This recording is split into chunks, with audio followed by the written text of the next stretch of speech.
My name is Sohail Manish. My name is Doron Yitzchaki. My name is Dan Moskovitz. My name is Mira Sussman. My name is Emily Weisberg. I'm Oksana Bellis. Hi, my name is David Smith. I'm Matthew Bellis. My name is Alyssa Apoff-Burgart. My name is Joshua Kalev. My name is Brian Goldberg. I graduated from what was known as the University of Judaism, now the American Jewish University, in 1993. 2000. 2003 with a degree in bioethics. In 1994. 1999 with a degree in Jewish studies. 1998. In 2003. 1999. 2004. 2002. 2001. I got my BA in literature and theater.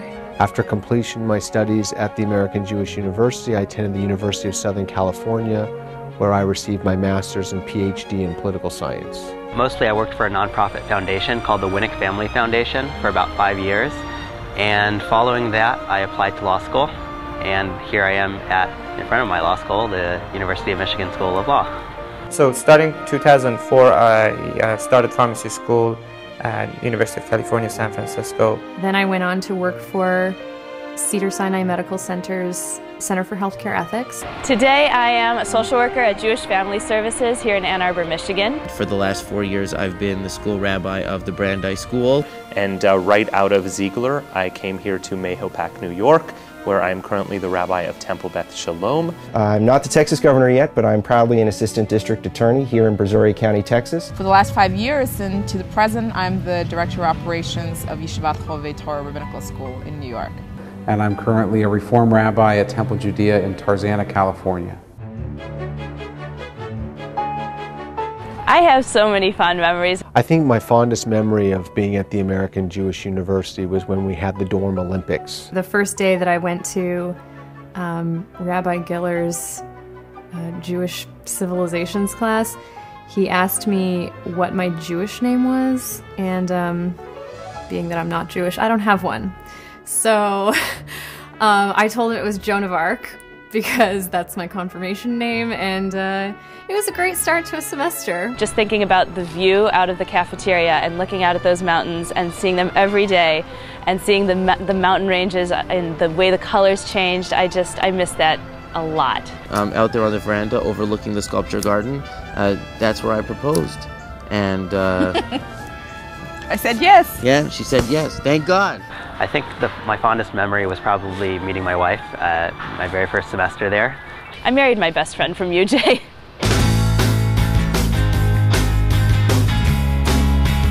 The undergraduate program just prepared me for graduate school as well as what I was going to do after my time at AJU. I'm a rabbi, and so certainly the core curriculum in Jewish studies was a wonderful foundation for the work that I do. I think this is a place where you succeed best if you take a lot of initiative. So I was completely ready for USC and Hebrew Union College and the level of academics. And I felt very spiritually prepared to go into the work that I'm doing now as a social worker. The ability to work one-on-one with our professors, to be able to ask questions and engage in vigorous debate really prepared me and made me a very successful student in graduate school. The program has such small classes, and so during your formative years of your education, you're given a lot of personal attention. I grew up here in Ann Arbor. I knew what a big college town was like. I knew about 400-person, intro classes, lecture halls where you never see the professor. The professor could be teaching remotely, where you never get to meet everybody in your class. And I knew I didn't want that. I knew I wanted that experience of small class sizes, getting to know my professors, knowing everybody in the school. It was a really unique experience to have that kind of intimacy in a college experience, and I'm so glad I got that. For instance, my organic chemistry class had 3 people.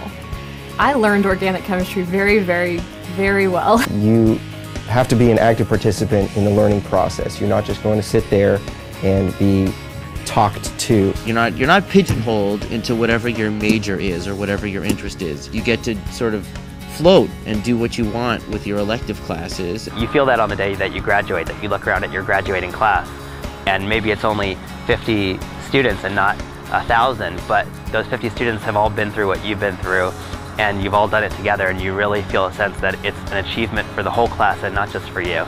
I found that the people that I went to school with were people very much like me, who were looking to maybe recreate a summer camp experience that they had had, or an Israel trip experience that they had had, where not only the subject matter, but the people that you were experiencing it with made that experience all that it was. If you're somebody who likes individualized attention, close relationships, the power to really change and make a difference on campus, then I would say AJU is definitely a place that you should look at and consider. I had amazing professors. I had Rabbi Dorf, I had Dr. Lowenstein. We were on a first-name basis. We were, I knew them. I'd go over to their homes for dinner. Oksana and I both, we created really strong relationships with our professors. Well, I continued to be friends with Dr. Kapitanoff, and she helped me. She was instrumental in helping me get into medical school. What professors weren't a mentor to me throughout the undergrad process? When I was a student at the AJU, I was in the political science department, and so I had an internship working on Dianne Feinstein's campaign for governor.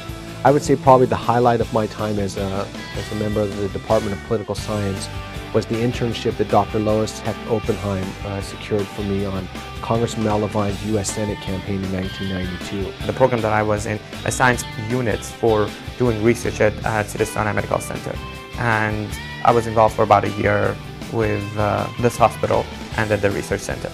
And I also was able to do an internship at Cedars-Sinai Medical Center doing bench research, which it really helped me to understand biochemistry, and also in applying to medical school, it was helpful to have had that experience. I loved living in the dorms. I was actually an RA, and so I got to see it both from the side of somebody who's living in the dorms and somebody who's more in charge of what's going on. I loved being in the dorms. I would never have lived off campus. The dorm life was just fantastic. It's like living in a hotel. It's incredible, it's private, it's modern, it's well kept. And to get your own bathroom, which is a highlight because I don't really like sharing my bathroom. Private bathrooms. I don't think I need to say anything more. You will not find a larger room in all of academia. There wasn't a better place to live in Southern California than to say you lived off of Mulholland Drive in Bel Air, California. You got, you're living with your friends. It was kind of like living on a kibbutz. Definitely has like a summer camp feel to it. The trees and the views and it was just fantastic living in the dorms. Loved it. You feel like it's almost your brothers, your sisters that you are going to school with. You eat together, you live together, and you work together, and so it just creates a very family-oriented and a good place for people to feel connections. Basically, my job was to help tutor fellow students who were having academic difficulties, and that was actually a great experience. I learned a lot of skills of one-on-one tutoring. I was a resident advisor, so that was definitely a big leadership role that I was able to have. We not only tried to make dorm life a little more exciting, we planned a lot of events, and I opened a lot of doors in the middle of the night, that kind of thing. In my final year, I was the student body president. My junior year, I was the senator for my class. And also my senior year, I was the parliamentarian for student government. The faculty and leadership of the university felt the importance of having student leaders take part in board meetings, in faculty meetings, in all the aspects of the university, and they really allowed me to do that. No matter what you do, you're able to take the bull by the horns and engage your undergraduate experience in a way that you're taking charge of your own life and you're helping others in the process.